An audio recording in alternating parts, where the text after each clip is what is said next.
السلام علیکم۔ شفق YouTube channel کے ساتھ میں ہوں آپ کی ہوسٹ محرمہ۔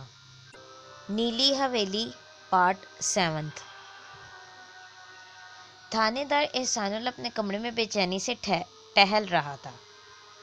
اس کی میز پر ایک جانب مختلف فائلز کا ڈھیر لگا تھا تو دوسری جانب اخبارات کا پلندرا پڑا تھا۔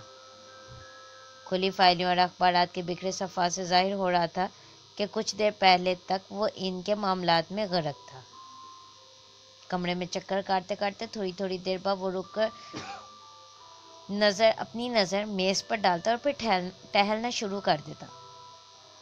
تمام اخبارات روشن نگر میں وارث اور اکرم کی ہولناک موت کی خبروں اور اس کے حدود میں آنے والے دوسرے دیہاتوں میں ہونے والی پراسرار وارداتوں سے بھرے پڑے تھے، جسے لے کر اس کے دل میں بہت سے وسوسے پل رہے تھے۔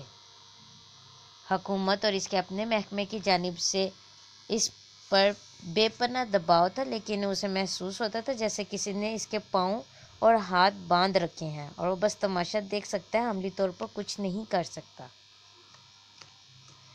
روشن نگر تھانے میں اس کی تعیناتی کو زیادہ عرصہ نہیں گزرا تھا۔ جب سے وہ یہاں آیا تھا اس نے سکھ کا سانس نہیں لیا تھا۔ اس علاقے کے زیادہ تر افراد روزگار کے سلسلے میں بیرون ملک مقیم تھے، اس لیے مالی لحاظ سے خوشحالی تھی۔ گاؤں پھیلتے پھیلتے اب قصبے کی شکل اختیار کرتا جا رہا تھا۔ شاید اسی وجہ سے یہاں لوٹ مار کے واقعات بھی عام تھے۔ منشیات فروشی کا دھندا بھی عروج پر تھا۔ روشن نگر اور اس کے نواحی علاقوں میں بچوں کے اغوا کی وارداتیں بھی تسلسل سے جاری تھیں، اور رہی صحیح کسر تو اکرم اور وارث کے قتل نے نکال دی تھی۔ نیلی حویلی کا خوف الگ سے کسی بلیک ہول کی طرح لوگوں کو اپنے دامن میں نگلنے میں مصروف تھا۔ ایسے لگتا تھا جیسے گاؤں کے باسی ایک عجیب سے عذاب میں مبتلا ہیں۔ تھانے دار احسان اللہ تھانے کی حدود میں ماضی میں رونما ہوئے جرائم کی وارداتوں کی فائلیں اس لیے پڑھ رہا تھا تاکہ اصل صورتحال کو سمجھنے میں آسانی رہے، لیکن اسے ناکامی کا منہ دیکھنا پڑا تھا۔ اس سے پہلے اس تھانے میں تعینات اسٹیشن انچارج نے کسی بھی کیس کو حل کرنے میں دلچسپی نہیں لی تھی، اس لیے تمام فائلیں ادھوری تھیں۔ یہاں آ کر اسے جن سنگین جرائم کا سامنا کرنا پڑا تھا، ان میں قتل، بچوں کا اغوا، انسانی اسمگلنگ، لوٹ مار اور منشیات فروشی شامل تھے۔ اس نے یہاں انتظام سنبھالنے کے بعد سب سے پہلا کام یہی کیا تھا کہ پتہ چلائے اس علاقے میں کوئی جرائم پیشہ گروہ تو کام نہیں کر رہا، لیکن روشن نگر اور ارد گرد کے دیہات میں کسی جرائم پیشہ گروہ کی موجودگی کی کوئی اطلاع نہیں تھی۔ ہاں البتہ کبھی کبھار معمولی جرائم میں ملوث افراد پکڑے جاتے تھے، لیکن کبھی کسی بڑی واردات میں ملوث کوئی سماج دشمن شخص ہتھے نہیں چلا تھا، اس لیے یہ صورتحال اس کے لیے گلے میں پھانسی کی سی حیثیت اختیار کر گئی تھی۔ بہرحال اسے اتنا اندازہ ہو گیا تھا کہ یہ وارداتیں کسی اکیلے شخص کی بات نہیں، بلکہ اس کے پیچھے کسی بڑے اور انتہائی منظم مافیا کا ہاتھ تھا۔ لیکن کون؟ اسی بات نے تھانے دار احسان اللہ کی راتوں کی نیند حرام کر رکھی تھی۔ بظاہر علاقے میں کوئی بھی ایسا نہیں تھا جس پر شک کر سکے۔ تھانے دار احسان اللہ کمرے میں مٹر گشت کے بعد تھک ہار کر کرسی پر بیٹھ گیا۔ سوچوں اور فکروں کے بوجھ نے اسے نڈال کر دیا۔ اکرم اور وارث کے واقعے کو 4 روز گزر چکے تھے۔ اس کے فون پر ڈرائیور کو گاڑی نکالنے کی ہدایت کی گئی اور روشن پور کا رخ کیا۔ چونکہ ساون کا مہینہ تھا اس لیے آسمان پر چھائے بادلوں نے سورج کی تمازت کم کر دی تھی، اور وہ ان سے آنکھ وچولی سے تھک ہار کر قبل از وقت ہی ڈوبنے کی تیاریوں میں مصروف تھا۔ سارے راستے وہ سوچوں میں گم رہا۔ گاؤں میں داخل ہونے سے پہلے اس نے دیکھا چودھری عمر دراز کی حویلی پر لوگوں کا ہجوم تھا۔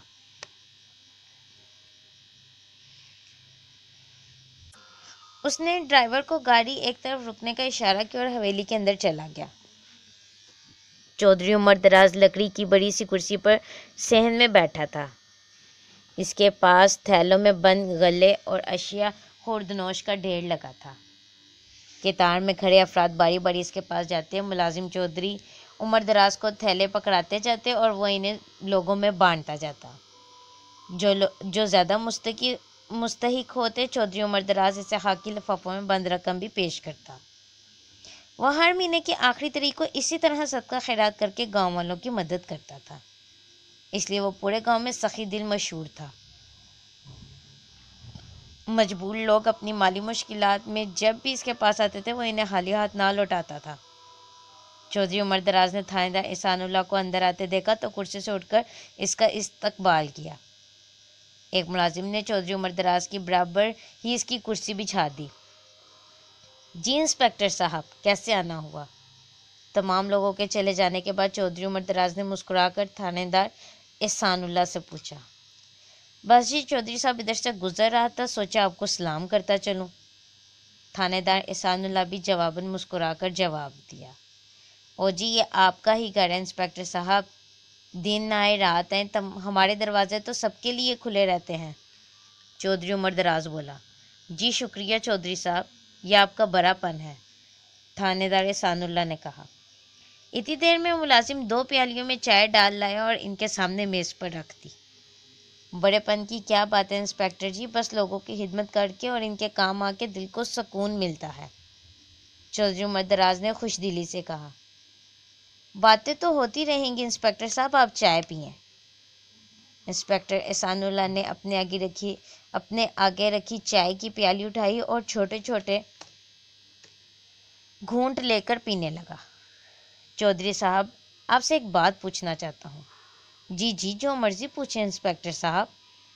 بات سیدھی سی ہے چودھری صاحب، گاؤں کے حالات نے مجھے پریشان کر دیا ہے، سمجھ نہیں آتی یہاں کے حالات خراب کرنے کے پیچھے کس کا ہاتھ ہے؟ تو آپ کو کس نے کہا تھا اس گاؤں کا تھانہ سنبھالنے کو؟ چودھری عمر دراز نے چائے کی پیالی سے بلائی نکال کر پھینکتے ہوئے کہا۔ کیا مطلب؟ تھانے دار احسان اللہ چونک کر پوچھا۔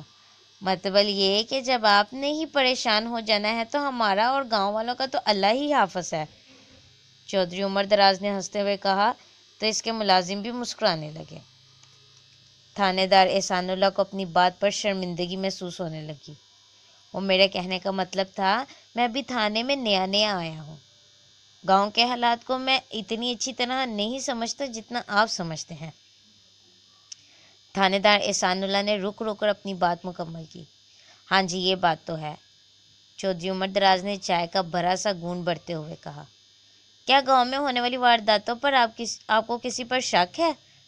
تھانے دار احسان اللہ نے ڈرتے ڈرتے ایک اور سوال پوچھا۔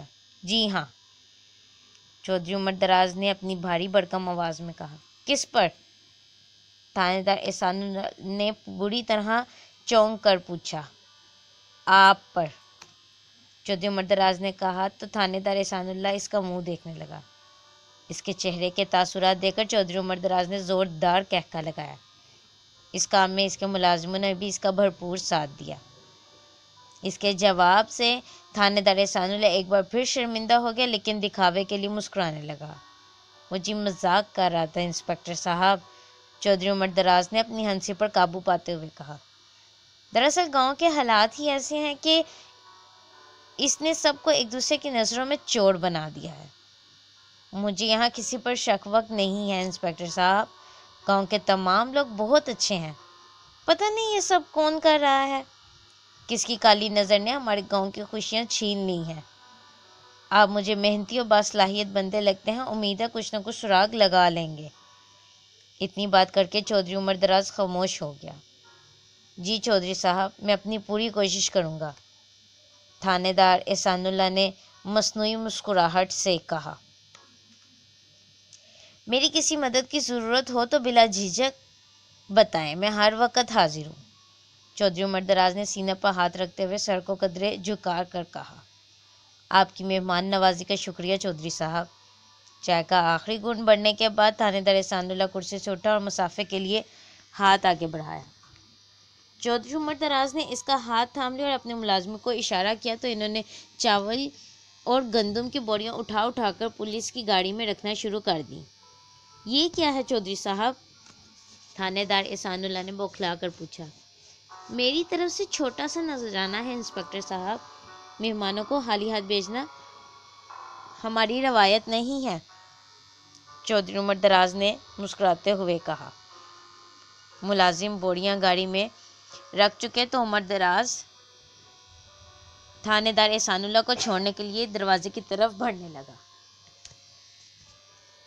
ابھی وہ دروازے سے چند قدم دور ہی تھے کہ کسی نے حویلی کا دروازہ زور زور سے دھڑ دھڑانا شروع کر دیا۔ ایک ملازم نے آگے بڑھ کر دروازہ کھولا تو گاؤں کا ایک ادھیڑ عمر شخص گھبرایا ہوا اندر داخل ہوا۔ کیا ہوا کرامت؟ سب خیر تو ہے؟ اتنا گھبرایا ہوا کیوں ہے تو؟ چودھری عمر دراز نے پوچھا۔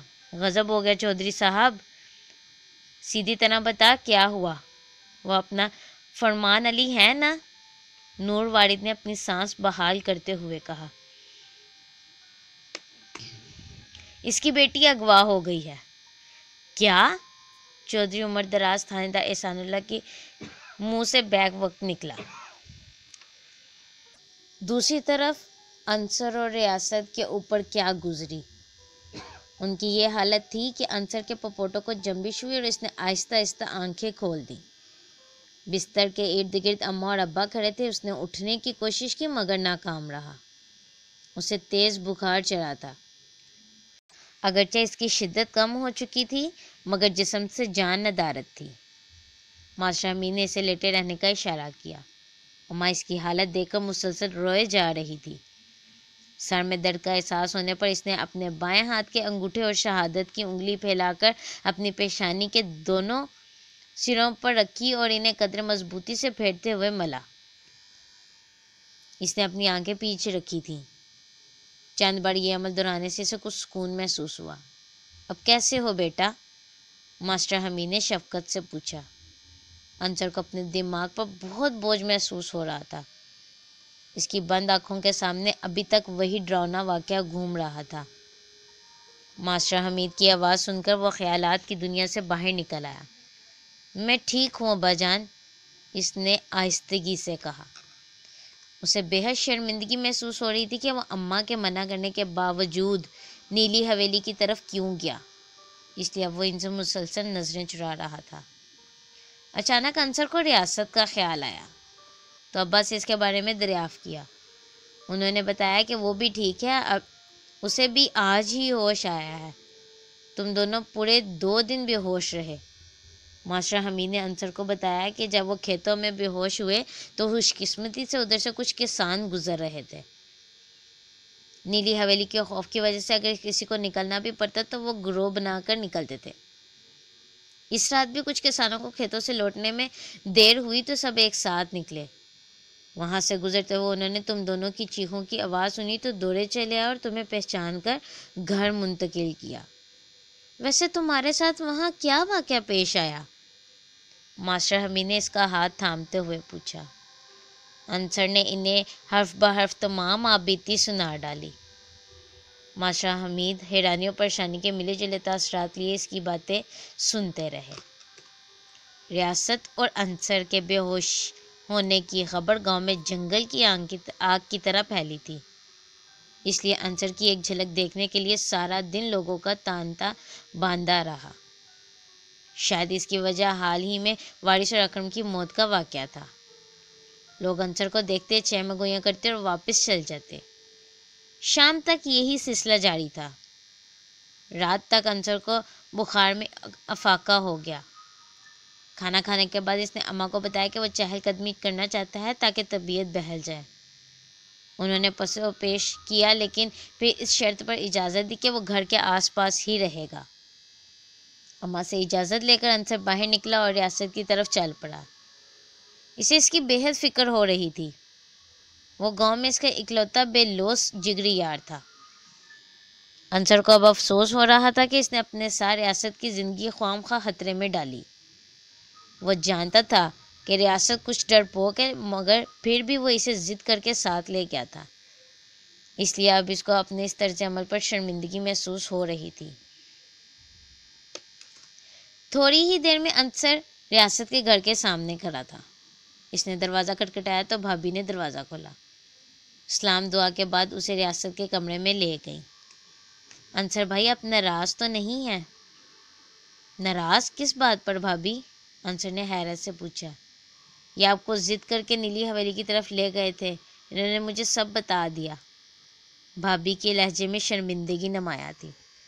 انصر نے بھابھی کی بات سن کر چونک کر ریاست کی طرف دیکھا تو اس نے آنکھ مار دی۔ یہ اس بات کی علامت تھی کہ وہ چپ رہے۔ ریاست نے انصر کو شرمندگی سے بچانے کے لیے ساری بات اپنے سر لے لی تھی، مگر انصر نے کچھ کہنے کے لیے منہ کھولا ہی تھا کہ ریاست نے مداخلت کر دی۔ کیا ہی اچھا ہوا اس موقع پر اگر تم ہم دونوں کو چائے پلا دو۔ اس کی بات سن کر بھابھی نے اسبات میں سر ہلایا اور چائے بنانے چلی گئیں۔ ویڈیو کا اگلا حصہ سننے کے لیے شفق یوٹیوب چینل کو لائک اور سبسکرائب کرنا مت بھولیں۔ شکریہ۔